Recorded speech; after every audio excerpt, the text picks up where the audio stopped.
Assalamualaikum warahmatullahi wabarakatuh. Perkenalkan, nama saya Nata Kinwara dengan NIM 20171010017. Di sini saya dari Prodi Komunikasi dan Penyiaran Islam Universitas Muhammadiyah Yogyakarta. Di sini saya akan mempresentasikan tugas akhir saya dari mata kuliah bimbingan dan konseling di sekolah dengan judul dari makalah saya yaitu Administrasi dan Sarana Prasarana Konseling di Sekolah SMP IT Lukman Hakim Internasional Banguntapan. Dimulai dari pendahuluan. Dalam Peraturan Menteri Pendidikan Nasional Republik Indonesia Nomor 24 Tahun 2007 mengenai sarana dan juga prasarana. Sarana bimbingan dan konseling adalah perlengkapan secara langsung untuk mencapai tujuan bimbingan dan juga konseling. Nah, sarana dan juga prasarana adalah perlengkapan dasar untuk menjalankan fungsi layanan bimbingan konseling agar dapat menunjang kelancaran dari proses konseling di sekolah. Lalu dalam proses konseling yang terjadi dalam lingkup sekolah hanya dibutuhkan sarana dan juga prasarana yang dapat membantu seorang konselor atau guru BK di sekolah tersebut dalam menangani permasalahan yang dialami. Sarana dan juga prasarana bimbingan dan konseling dapat meliputi alat atau pengumpul data, alat penyimpan, dan juga perlengkapan teknis, ruangan bimbingan konseling, dan juga persiapan anggaran biaya yang disiapkan oleh sekolah untuk menunjang pelaksanaan bimbingan dan konseling di sekolah. Nah, dari beberapa penjelasan di atas mengenai pentingnya sarana dan juga prasarana bimbingan konseling di sekolah, dapat dipahami bahwa sarana dan prasarana tersebut sangat berguna untuk menunjang perlengkapan kegiatan belajar para siswa. Hal tersebut menjadi bagian dari administrasi juga karena kegiatan BK di sekolah dapat berjalan dengan lancar sesuai dengan yang direncanakan apabila didukung dengan sarana dan juga prasarana administrasi yang memadai. Lalu ada pembahasan mengenai pengertian bimbingan konseling di sekolah. Menurut Slamet O pada 2010 mengatakan bahwa minat adalah kecenderungan yang tetap untuk memperhatikan dan juga mengenang beberapa kegiatan.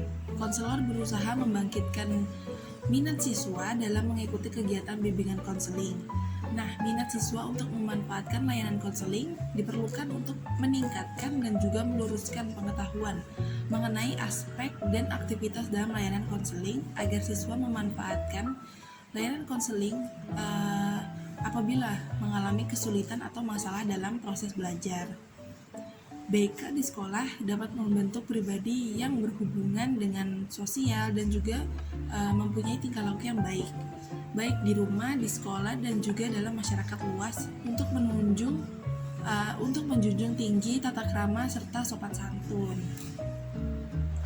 Lalu selain dari peran konselor atau guru BK yang efektif, nah salah satu pendukung terhadap minat dan juga bakat siswa dalam BK berupa sarana dan juga prasarana, teman-teman. Nah, sarana prasarana itu meliputi ruang BK yang memadai gitu kan. Nah, ruang konseling merupakan salah satu sarana penting yang turut mempengaruhi keberhasilan pelayanan bimbingan konseling di sekolah.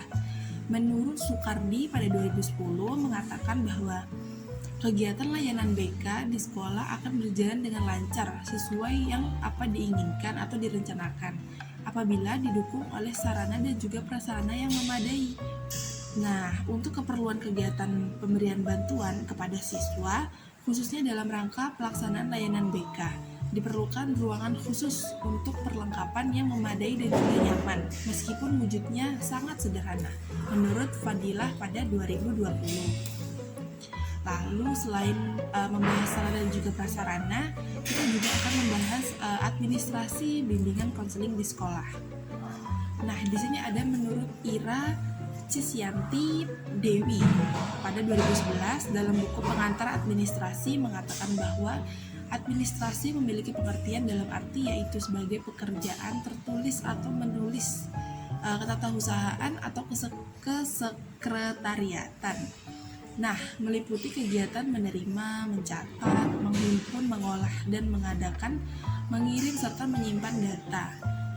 Administrasi dalam bimbingan konseling dapat menunjang kelancaran dan juga pelaksanaan bimbingan konseling di sekolah, sehingga dapat membantu para guru BK atau konselor di sekolah tersebut untuk menyimpan data-data yang sudah diperoleh ketika melaksanakan konseling atau setelah pasca kita melakukan konseling. Nah, beberapa alat perlengkapan administrasi pelayanan BK harus disiapin di ruangan konseling menurut Tantowi pada tahun 1995. Nah, apa aja sih yang disiapin tuh? Yang pertama, ada belangkon surat seperti surat panggilan kepada siswa-siswa, surat undangan, surat panggilan kepada orang tua, pemberitahuan home visit atau kunjungan rumah gitu kan, laporan laporan bulanan atau semesteran, belangko satlan dan satkung, laperprom, serta arsip dari surat-surat yang masuk. Kartu laporan konseling, yaitu kartu yang digunakan untuk mencatat kegiatan pemberian layanan konseling per orang atau konseling kelompok. Terus ada catatan konferensi kasus, yaitu catatan untuk kegiatan konferensi kasus yang terjadi. Yang keempat, ada keterangan pemberian jenis layanan atau kegiatan pendukung layanan yang dapat digunakan sebagai bukti fisik ke depannya untuk keperluan perolehan angka kredit guru pembimbing. Lalu ada perlengkapan lain yang perlu disediakan seperti ruang konseling, buku tamu, tempat mencatat tamu yang berkunjung ke sekolah, buku agenda atau ekspedisi surat-surat. Lalu ada kotak masalah. Nah, ini adalah hal kreatif yang dimunculkan untuk penyediaan kotak tempat untuk menampung masalah-masalah siswa yang datang dari guru mata pelajaran dan juga bisa dari guru kelas sendiri. Nah, guru pembimbing sewaktu-waktu dapat membaca tulisan yang dimasukkan oleh siapa saja di dalam kotak tersebut, gitu kan, untuk menyusun program layanan konseling ke depannya. Kotak masalah itu bisa dikatakan sebagai layanan curhat untuk siswa dan juga para guru mata pelajaran atau guru kelas mengenai hal apa saja yang terjadi atau permasalahan mereka. Lalu ada papan pengumuman. Nah, ini mading gitu ya teman-teman, merupakan tempat informasi yang perlu diketahui oleh para siswa ataupun para guru dalam hubungan dengan kegiatan pelayanan konseling di sekolah. Nah, lalu sarana dan juga prasarana bimbingan konseling di sekolah gitu ya teman-teman. Menurut Peraturan Menteri Pendidikan Nasional Republik Indonesia Nomor 24 Tahun 2007, sarana adalah perlengkapan pembelajaran yang dapat dipindah-pindah. Sedangkan prasarana adalah fasilitas dasar untuk menjalankan fungsi sekolah atau madrasah. Sedangkan menurut Daryanto, prasarana secara etimologi berarti alat yang tidak langsung untuk mencapai tujuan dalam pendidikan, seperti lokasi, alat tempat, bangunan sekolah, lapangan olahraga, biaya anggaran atau uang dan sebagainya. Nah, sedangkan sarana adalah alat langsung untuk mencapai tujuan pendidikan, seperti ruang, buku, perpustakaan, laboratorium, dan lain sebagainya. Nah, menurut Tantowi tahun 1995, prasarana ruangan bimbingan konseling di sekolah bisa dari beberapa hal. Yang pertama, ruang kerja guru pembimbing. Nah, ruang ini merupakan tempat para guru pembimbing bekerja. Sebaiknya ruangan ini terletak berdekatan dengan ruangan guru-guru lainnya, tidak dipisah. Lalu, ruang konseling. Ruang konseling merupakan tempat melakukan kegiatan konseling, terutama kegiatan konseling perorangan. Tempat ruang konseling sebaiknya perlu aman dari keramaian dan keriuhan, terlindung untuk kerahasiaan pembicaraan antara konselor dan konseli atau siswa. Lalu ruang tunggu tamu. tempat para siswa atau tamu menunggu, baik untuk keperluan konseling, konsultasi, atau hanya pengumpulan data.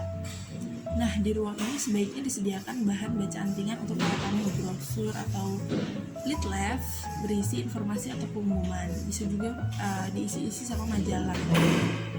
Lalu ruang bimbingan kelompok atau ruangan ini dimaksudkan untuk kegiatan kelompok, baik untuk bimbingan konseling kelompok atau FGD gitu.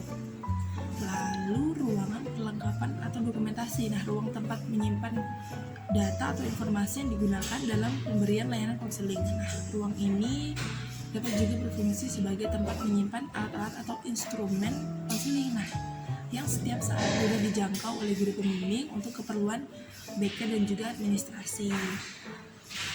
Nah, tadi kan udah dibahas kan kayak apa aja sih yang perlu disiapin dalam BK di sekolah, apa aja sarana prasarana yang memadai yang harusnya ada di sekolah tersebut. Nah, tadi kita membahas tentang BK yang ada di sekolah SMP IT Lukman Hakim Internasional.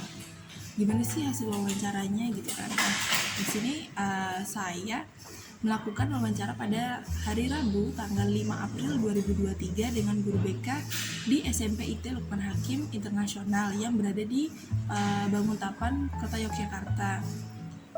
Salah satu guru BK yang ada di sana menjelaskan mengenai administrasi dan juga sarapras bimbingan konseling di sekolah tersebut. Yang pertama dalam hal menangani masalah. Penanganan masalah yang ada di sekolah tersebut meliputi jika ada masalah siswa yang ringan, maka akan ditangani oleh para wali kelas atau pembina asrama karena mereka punya asrama di situ terlebih dahulu. Dan jika masalah tersebut sudah di tingkat yang sedang, maka guru BK akan menanganinya dengan class meeting atau mempertemukan klien dengan guru BK. Anak diminta untuk mengobrol dan juga menyelesaikan masalahnya sendiri. Jadi kayak dia tahu masalahku apa dan dia harus menyelesaikannya dengan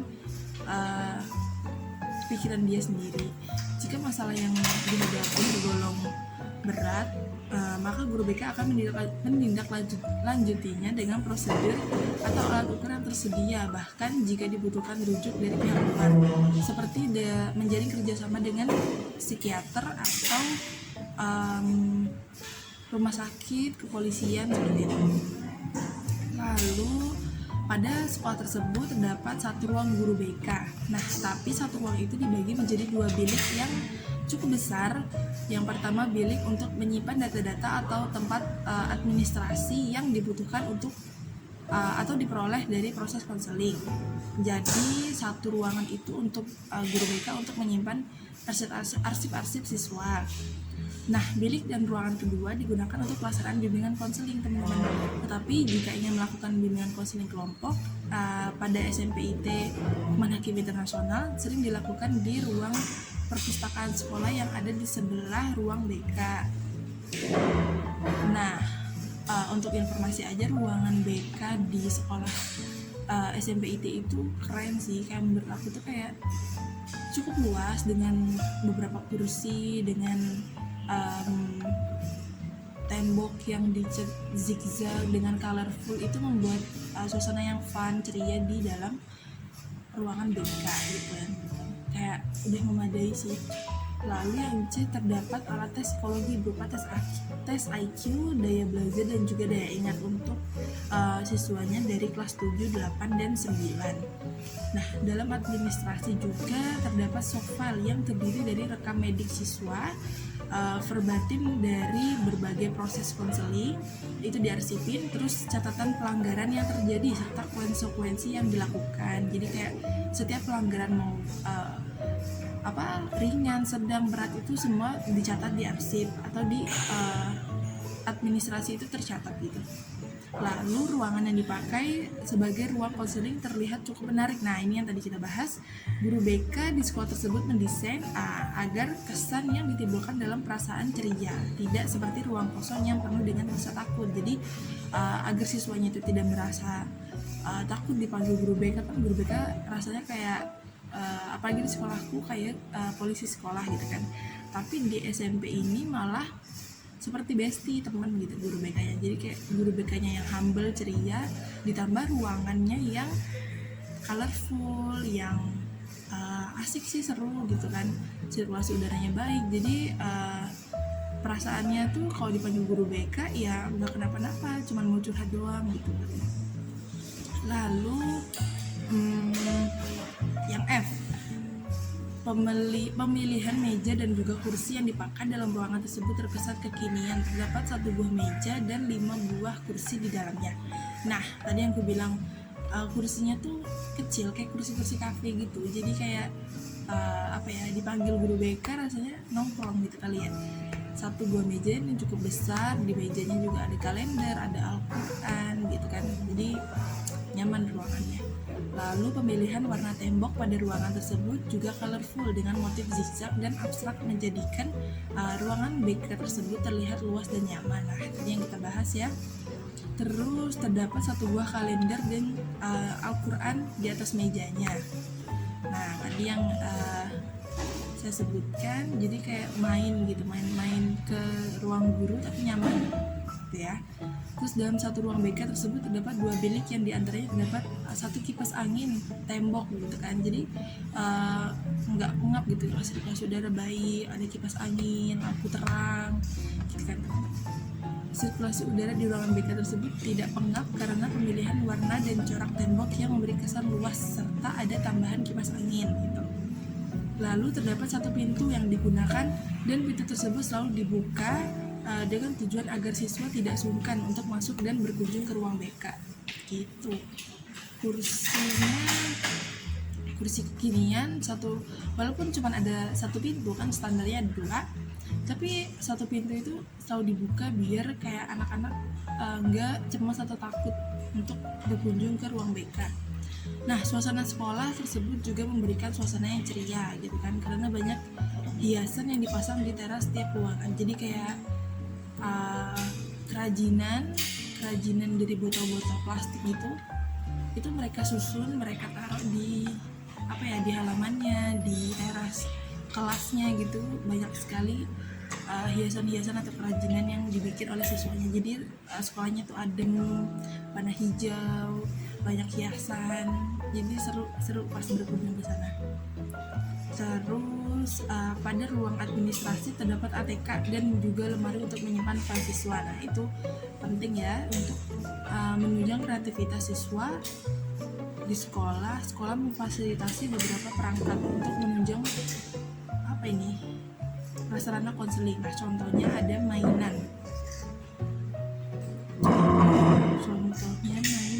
Teman-teman. Udah. Mungkin